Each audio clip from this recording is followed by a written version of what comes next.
Reaksi publik Belanda dan Australia sebut timnas Indonesia sudah naik level. Garuda lolos Piala Dunia tapi timnas mereka tidak. Publik Belanda dan Australia merasa takjub atas lolosnya timnas Indonesia U17 ke putaran Piala Dunia U17 yang berlangsung pada November 2025 nanti. Di sisi lain, timnas Belanda dan Australia justru gagal lolos kendati dikenal sebagai negara langganan Piala Dunia. Tak ayal capaian timnas U17 menarik perhatian publik kedua negara itu seraya melempar pujian. Warga Belanda dan Australia kompak menyebut timnas Indonesia kini sudah naik level. Terbukti dengan lolos perempat final Piala Asia U17 sekaligus memastikan tiket lolos langsung ke gelaran Piala Dunia. Di samping itu, fans Belanda merasa geram dan menilai ini adalah capaian terburuk timnas Belanda, di mana generasi yang digadang-gadang akan jadi generasi selanjutnya justru saat ini gagal lolos ke Piala Dunia.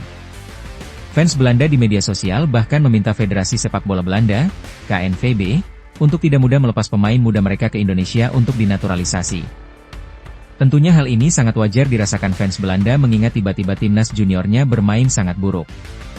Sebaliknya, Indonesia justru bisa menaikkan levelnya dengan program naturalisasi yang sebagian besar berkat kontribusi pemain yang sebelumnya berasal dari Belanda. Melihat Indonesia lolos ke Piala Dunia membuat beberapa fans Belanda merasa khawatir akan semakin banyak pemain muda yang akan pergi dari Belanda di masa depan. Kekhawatiran ini juga dulu sempat dinyatakan oleh pelatih timnas Belanda senior yaitu Ronald Koeman. Mengingat saat ini timnas Indonesia dalam progres yang sangat baik yang mana terbukti pemain muda binaan Indonesia juga sangat bagus di bawah naungan coach Nova Arianto dengan membuktikan mampu lolos Piala Dunia jalur kualifikasi. Bukan hanya fans Belanda, tapi fans Australia juga merasa heran dengan capaian timnas Indonesia U17.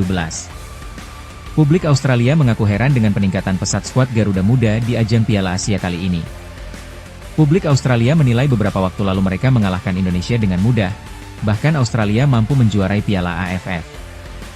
Akan tetapi sekarang seperti berbanding terbalik. Rupanya Australia sekarang mulai menyadari bahwa ikut Piala AFF bukanlah jaminan untuk tampil baik di Piala Asia karena Piala Asia sulit diprediksi.